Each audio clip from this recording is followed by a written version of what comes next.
Assalamualaikum warahmatullahi wabarakatuh. Perkenalkan, saya Nya Akmalina sebagai tenaga terampil sanitarian bekerja di Puskesmas Simpang Jaya. Saya peserta Laksar golongan 2 Angkatan 4 Retribusi Kabupaten Nagan Raya. Berikut rangkaian kegiatan aktualisasi saya selama masa habituasi. Selamat menyaksikan.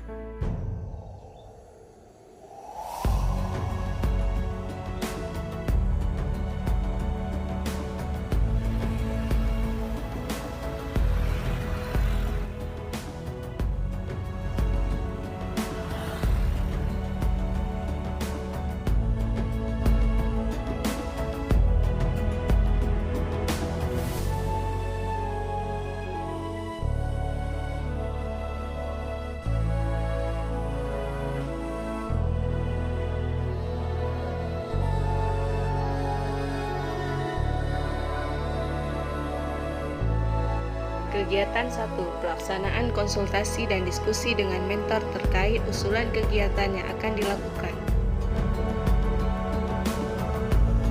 Pada kegiatan ini, saya menjumpai dan mengucap salam kepada mentor Bapak Afdal AMD Kep selaku Kepala Tata Usaha Puskesmas Simpang Jaya untuk berkonsultasi serta meminta arahan dan saran dari beliau, sekaligus meminta izin beliau untuk melakukan kegiatan.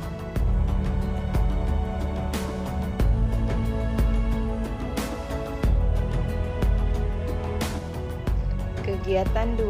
Persiapan dan perencanaan kegiatan penyuluhan. Pada kegiatan ini, saya bertemu dengan Bidan Desa Simpang Jaya dan Bidan Desa Gunung Pungki serta petugas gizi untuk berdiskusi terkait kegiatan penyuluhan yang akan dilaksanakan.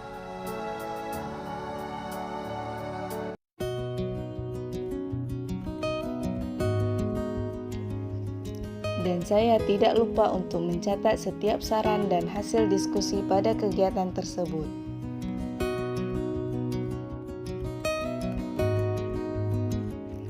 Kegiatan 3. Penyusunan materi penyuluhan, pembuatan media poster, dan penyusunan soal pretest serta soal post-test.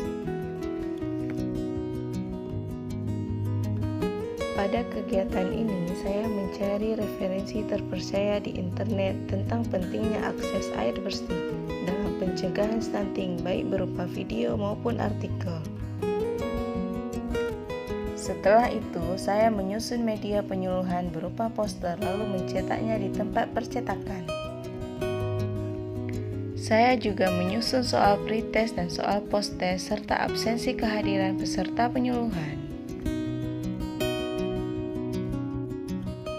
Kegiatan 4. Pelaksanaan kegiatan penyuluhan pentingnya akses air bersih dalam pencegahan stunting.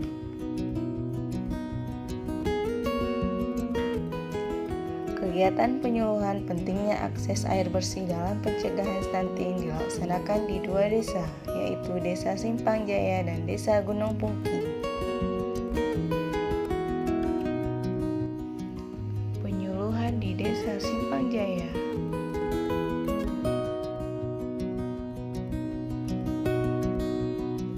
Sebelum memulai penyuluhan, saya dan Bidan Desa Simpang Jaya terlebih dahulu membagikan soal pretest kepada peserta penyuluhan.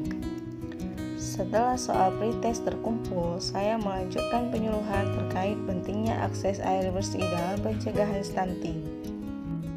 Bagaimana cara pencegahan stunting? Penyebab pertama anak itu stunting kenapa? Ada yang tahu? Ya, saya jelaskan ya. Pertama, kekurangan asupan gizi.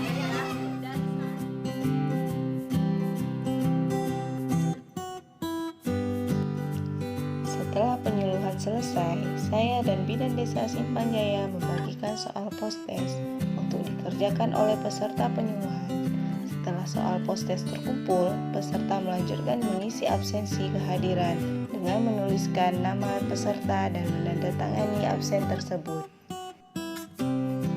Di akhir kegiatan, saya dan Bidan Desa Simpang Jaya menempelkan poster edukasi di posyandu, tempat dilaksanakannya kegiatan penyuluhan.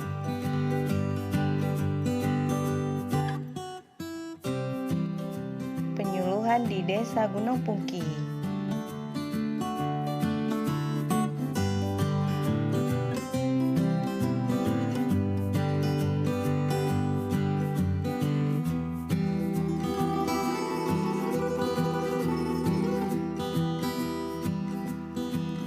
Seperti kegiatan sebelumnya, saya dan Bidan Desa Gunung Puki membagikan soal pretest kepada peserta penyuluhan terlebih dahulu. Setelah soal pretest terkumpul, saya melanjutkan penyuluhan. Jadi alat dan tempat-tempat peralatan makanan ini Setelah penyuluhan selesai, saya dan Bidan Desa membagikan soal post-test untuk dikerjakan oleh peserta penyuluhan. Setelah soal post-test terkumpul, peserta melanjutkan mengisi absensi kehadiran dengan menuliskan nama peserta dan menandatangani absensi tersebut. Di akhir kegiatan, saya dan Bidan Desa juga menempelkan poster edukasi di posyandu tempat dilaksanakannya kegiatan penyuluhan. Kegiatan 5. Menyusun laporan hasil kegiatan aktualisasi.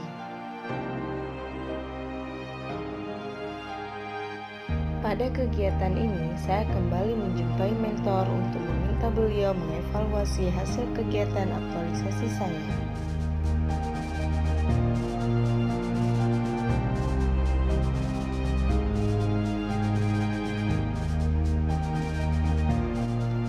Di sini dapat dilihat terjadi peningkatan pengetahuan masyarakat setelah mendapatkan penyuluhan.